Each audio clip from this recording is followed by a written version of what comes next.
अमावस्या के दिन आपको लगता है कुछ ना कुछ तकलीफें लग रही है, तो एक पीपल का पत्ता ले लो, उसके ऊपर एक कपूर का टुकड़ा ले लो, सारे घर में घुमाकर उसको दरवाजे के बीच मध्य में जलाकर रख दीजिए, थोड़ी सी देर जला दीजिए। 20 से 25 मिनट के अंदर स्वयं गुरु बाबा कहते हैं, राम सुनो, यदि कोई आरती में, पूजन में, घर में एक कपूर का टुकड़ा आरती के बाद में जब समर्पित करेगा तो उसको अश्वमेध यज्ञ का पुण्य प्राप्त हो जाएगा। अश्वमेध यज्ञ के पुण्य को पाने के लिए कपूर का टुकड़ा आज भी आरती में जलाया जाएगा, आज भी एक कपूर का टुकड़ा सुख का। इसीलिए हमारे यहाँ शास्त्र कहता है महाराज, जब आपको घर में अगर ऐसा लगने लगे कि 15 दिन से बहुत बेचैनी है, बहुत दुख तकलीफ लग रही है, कोई ना कोई बीमार पड़ रहा है, कुछ ना कुछ तकलीफें लग रही है, तो एक पीपल का पत्ता ले लो, उसके ऊपर एक कपूर का टुकड़ा ले लो, सारे घर में घुमाकर उसको दरवाजे के बीच मध्य में जलाकर रख दीजिए, थोड़ी सी देर जला दीजिए।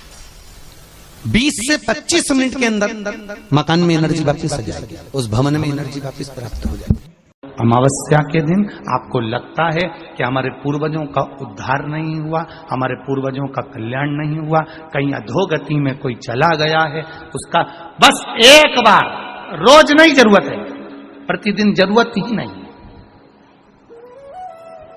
महीने में एक बार अगर अमावस्या के दिन भी आपने चंदन के थोड़ा सा चंदन अगर मेरे देवाधिदेव महादेव को 7 स्थान पर समर्पित किया है।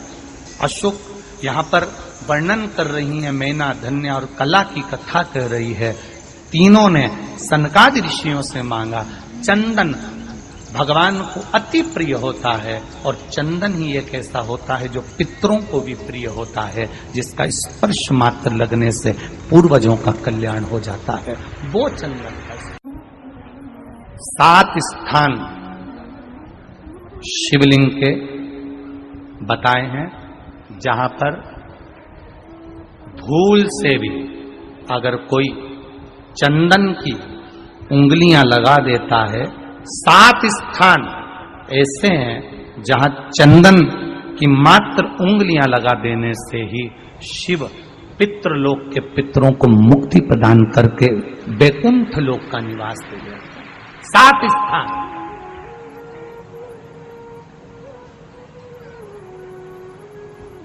और वो 7 स्थान जो चंदन के बताए गए हैं, पहला भगवान देवाधिदेव महादेव के शिवलिंग पर चंदन का लेपन, समझ लेना जरा बहुत अच्छे से।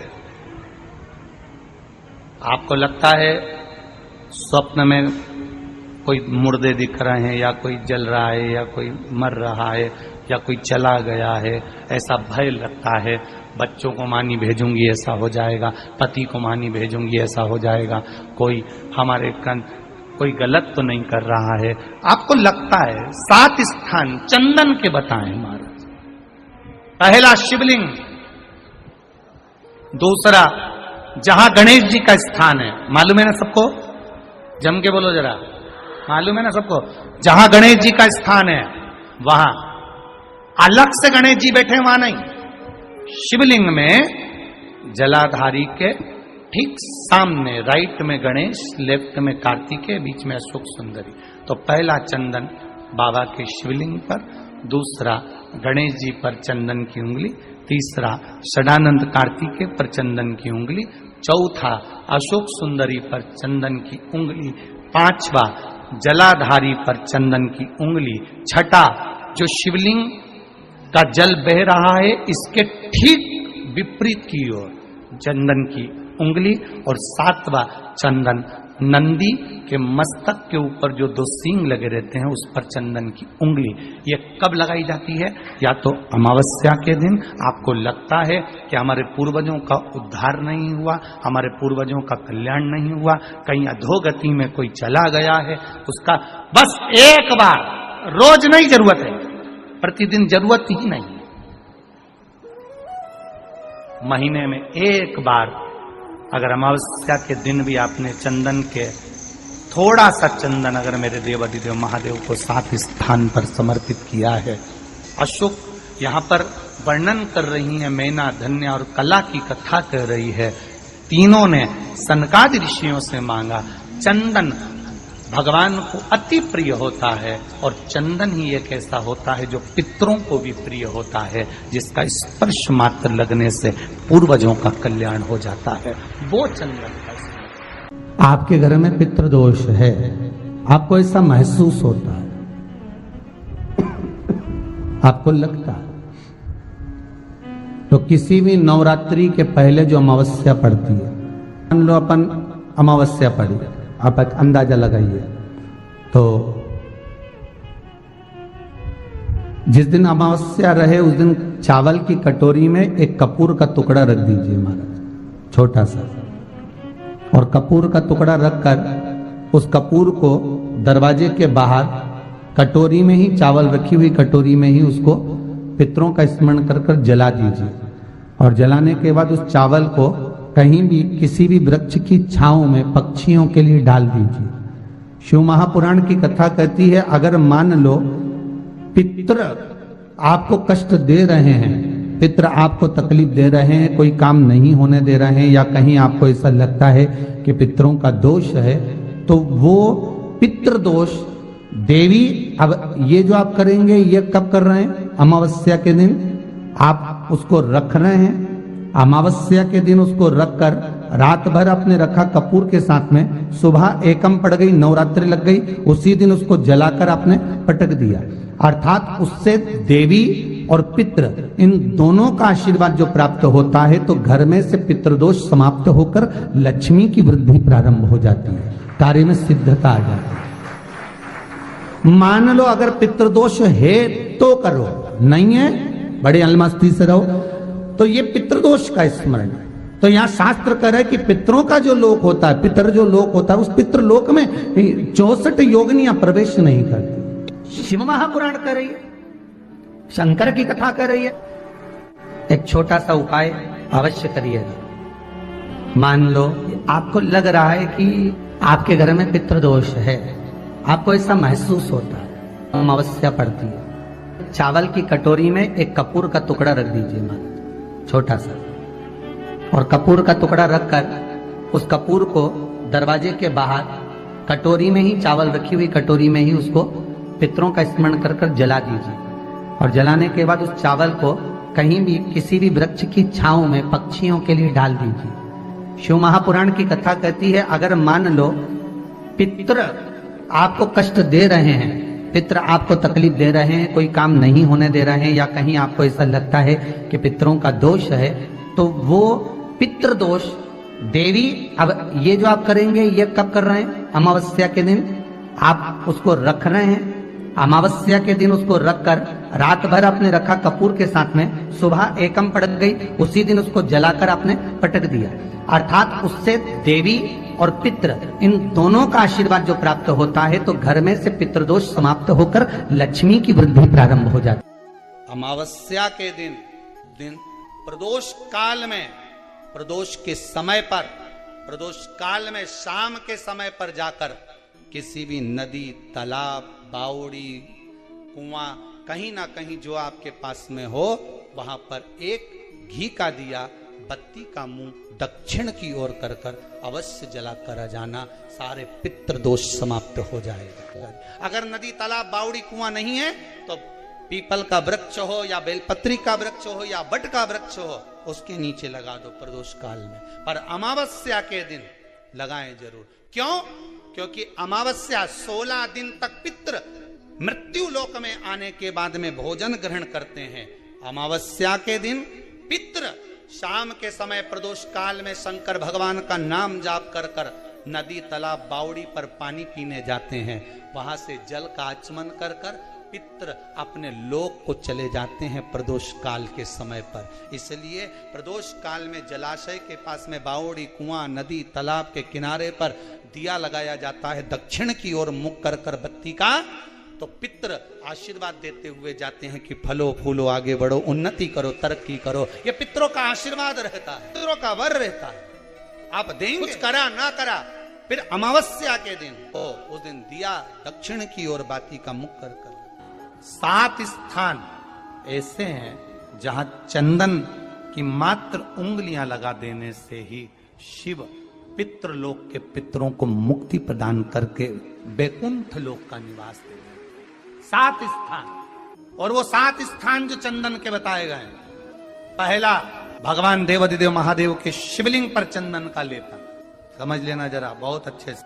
आपको लगता है स्वप्न में कोई मुर्दे दिख रहे हैं, या कोई जल रहा है, या कोई मर रहा है, या कोई चला गया है, ऐसा भय लगता है। बच्चों को मानी भेजूंगी, ऐसा हो जाएगा। जिनके यहाँ पितृदोष होता है, काल सर्प दोष होता है, वास्तु दोष होता है, उनको ज्यादा कुछ नहीं करना होना। महाराज, एक बेल का फल लीजिए, उसके अंदर का जो गुर्दा होता है, अंदर का जो भाग होता है, उसको निकाल लीजिए, और उस बेल के फल में आटा सेक कर उसमें शक्कर मिलाकर उसको उसके अंदर भर लीजिए। अमावस्या के दिन सुबह 10 बजे से पहले उसको अपने घर में घुमाने के बाद में जिसको काल सर्प दोष बताया है, पितृदोष बताया है, या वास्तु दोष का स्मरण बताया है, घर में सब दूर घुमाकर अपने परिवार का हाथ का स्पर्श कराकर पीपल के पेड़ के नीचे तक खड्डा खोदकर उस बेलपत्र के उस फल को दाब दीजिए। महाराज, केवल एक अमावस्या करना रहता है, पितरों के दोष से मुक्ति मिलती है और हमारे घर के कार्य सफल होना प्रारंभ हो जाता है। पति को मानी भेजूंगी, ऐसा हो जाएगा। कोई हमारे कोई गलत तो नहीं कर रहा है। आपको लगता है 7 स्थान चंदन के बताएं, बाबा के शिवलिंग पर, दूसरा गणेश जी पर चंदन की उंगली, तीसरा षडानंद कार्तिकेय पर चंदन की उंगली, चौथा अशोक सुंदरी पर चंदन की उंगली, 5वां जलाधारी पर चंदन की उंगली, छठा जो शिवलिंग का जल बह रहा है इसके ठीक विपरीत की ओर चंदन की उंगली, और 7वां चंदन नंदी के मस्तक के ऊपर जो 2 सींग लगे रहते हैं उस पर चंदन की उंगली। ये कब लगाई जाती है?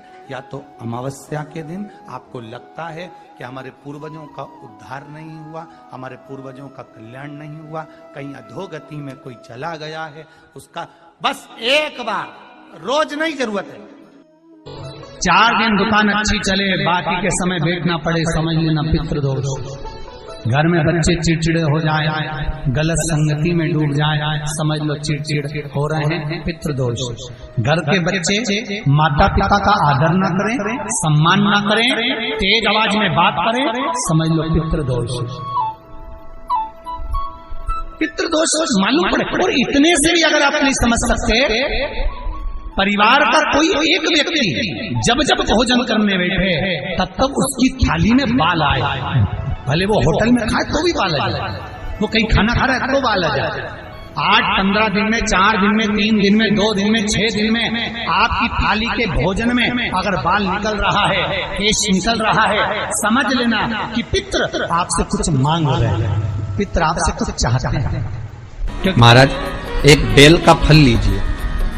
क्या लेना है? बेल का फल, बेलपत्री का जो फल होता है उसको ले लो, उसके अंदर का जो गुर्दा होता है, अंदर का जो भाग होता है, उसको निकाल लीजिए, और उस बेल के फल में आटा सेक कर उसमें शक्कर मिलाकर उसको के अंदर भर लीजिए।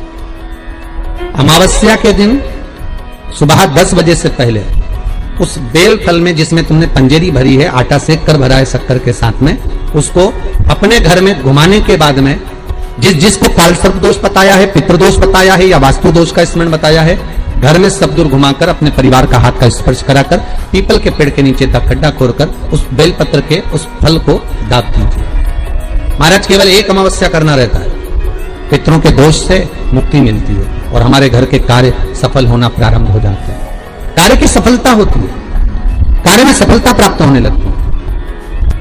हम तो कई बार कहते हैं महाराज जी, अगर ऐसा लगे किसी औषधि को आप ले रहे हैं, मालूम पड़े कि औषधि आपको लग नहीं रही है, शिव महापुराण की कथा कर रही है, मान लो औषधि आपको नहीं लग रही, आपने औषधि बहुत दिनों से ले रहे हो, कोई दवाई, मान लो आप किसी भी दवाई को ग्रहण कर रहे हैं और वो औषधि लगी नहीं रही है, वो शरीर को लगी नहीं पा रही और आप ठीक ही नहीं हो पा रहे, 15 दिन हो गए, 8 दिन हो गए, बताओ, उतना की उतना ही कैटरीना है, उतना ही उतना अपना भरा हुआ, वही की वही लीवर, वही की वही किडनी, वही की वही स्मरण, सभी कुछ वही वही है, उतने की उतना ही। बीपी भी ऊंचा नीचा चल रहा है पर लेवल में नहीं आ रहा, शुगर भी लेवल में नहीं आ रही, तो प्रयास करा करो महाराज, बेलपत्री के फल का जो गुर्दा है, अंदर का जो भाग है फल का, उसको पानी में गला लीजिए और प्रदोष कम से कम प्रदोष नहीं हो और बीमारी जरा दवाई लगी नहीं रही हो तो बिना प्रदोष के भी कर सकते हो। उसको पानी में गलाइए आधा घंटा पानी में। जैसे आपको सुबह मंदिर जाना है 10 बजे, तो सुबह स्नान कर कम से कम 6:30-7 बजे उसको पानी में गला दीजिए और उस बेले के फल का गुर्दा से गला हुआ पानी शिव जी को ले जाकर समर्पित कर दीजिए। महाराज उस पानी में से थोड़ा सा 1 चम्मच पानी शिव जी पे चढ़ा हुआ लेकर आ जाइए। उस पानी को जो बीमार व्यक्ति है उसको औषधि देने से पहले मात्र आधी चम्मच से भी आधा चम्मच उसको दे दीजिए। भगवान शंकर का श्री शिवाय नमस्तुभ्यम का जाप कर उस पानी को देने के बाद अगर आप औषधि देंगे तो ये पक्का है कि औषधि अपना कार्य करना प्रारंभ कर देगी और वो स्वस्थ होना प्रारंभ हो जाएगी। वो स्वस्थ हो, औषधि